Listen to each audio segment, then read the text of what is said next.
Yo, what's up guys? Alex here from Elite Football Conditioning, and this is a drill and a little bit of an evolution and progression for you to practice. Number one, some basic positions in terms of acceleration, deceleration, and then number three, reapplying a bit of force and then evolving it into some slightly more awkward positions. So this first one is something which I normally include in quite a lot of the warm-ups, and especially on a match day, something that I always do just to kind of prime sort of like the braking aspect and being able to decelerate and absorb a little bit of force. So the first one is literally, if you can take almost like a rocker step and then step forward, you're just going to catch, balance, and then reset. So really, really slow step, little bit of a hop and a lunge into it and catching. And the angles that I've spoken about before that we're looking to catch at, 90 at the hip, 90 at the knee. So eventually, when we come into the next drill, we can evolve that into being able to push off from it. So again, just little step, bit of speed, and then you can start to build that up if you want, and just add in a little bit of a run and then catch. Now the next phase to it, once you've kind of progressed that from standing, catch, to step, catch, to a little bit more speed, is we're then going to look to build it into the step, catch, and then a push off. Now this push off needs to be a meaningful push off, looking to just get back to that original start position. So it's just lunge it in, bounce it in, full foot landing, push back, lunge it in, bounce it in, push back, and again hitting those same angles, push it back, and you can change leg each time, and just looking at creating and priming the leg for that bit of power and a bit of a push off. And that's literally one that I'll use as a warm-up drill.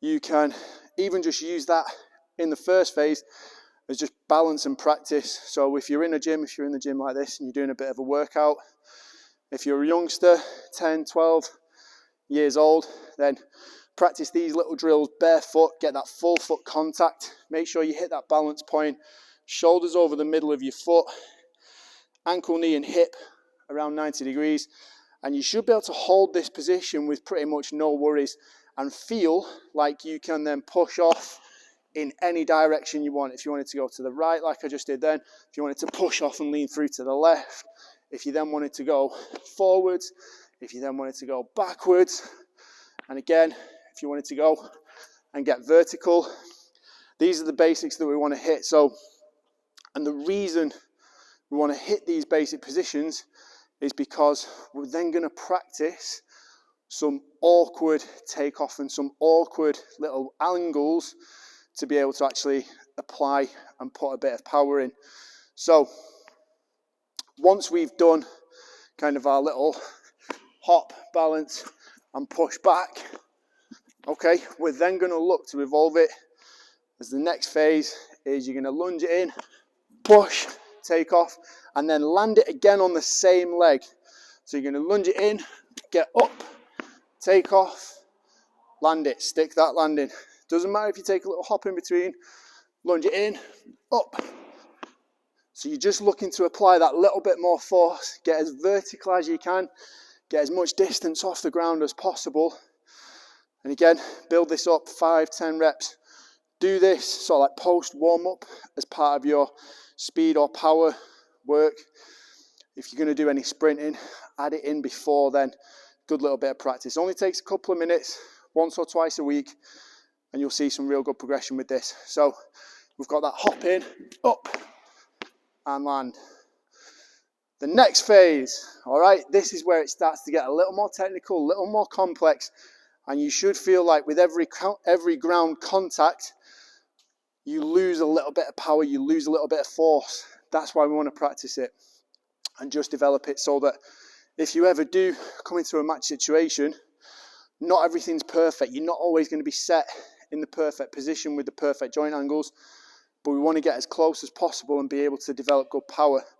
You might not always be able to push off on your favorite foot. So again, this is a really good reason to practice this. So It's not too different, it's just an extra step in.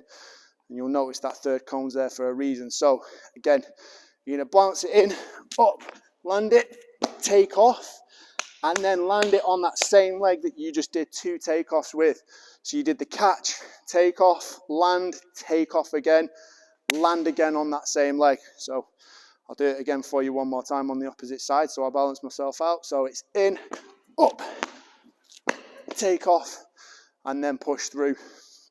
And if I change my angle, the final phase of this, actually, I'll come back here. The final phase of this is you can bounce it in, up, land, and then turn that into a little acceleration and a little sprint. So you're getting through a load of work on that single leg in that same period of time. A couple of consecutive contacts. Really, really good way to develop that speed and that power. If you're a youngster, moderate the amount that you're doing. You don't need a lot of this. You're still growing. Bones are still developing, joints are still developing. So I would stick to those first 2 drills. So if you're 10 to 12 years old, literally all you need to do is get good at that. Break, reset, break, reset. You can go in and push out. Stick to those for now. If you've gone through your developmental phase, if you've gone through puberty, if you're a bit more mature, that's when you can then look to go phases 3 and 4, where you're doing the take off, land it, and then re-accelerate forwards again. And then we can look to basically manipulate that. And there are so many different options with this. So you can go take off, in, up, land, and you can go with a lateral push off. You can push off in that direction. You can push off backwards. You can add in a little turn. The world is your oyster as you develop that level of complexity. But hit those foundational bits first. Trust me, they will pay off dividends when it comes to your match play, because you might get caught up in the air with a challenge. You might land it and then realize you've got to back off over there somewhere. It'll be far more easy for you to do that if you've already subconsciously primed your nervous system and practice some of those positions, practice some of those takeoffs from those weird, awkward, difficult angles and difficult landing points. So add these into your training. Drop me a message, let me know how you get on with them. Good luck, work hard, train hard, fight hard.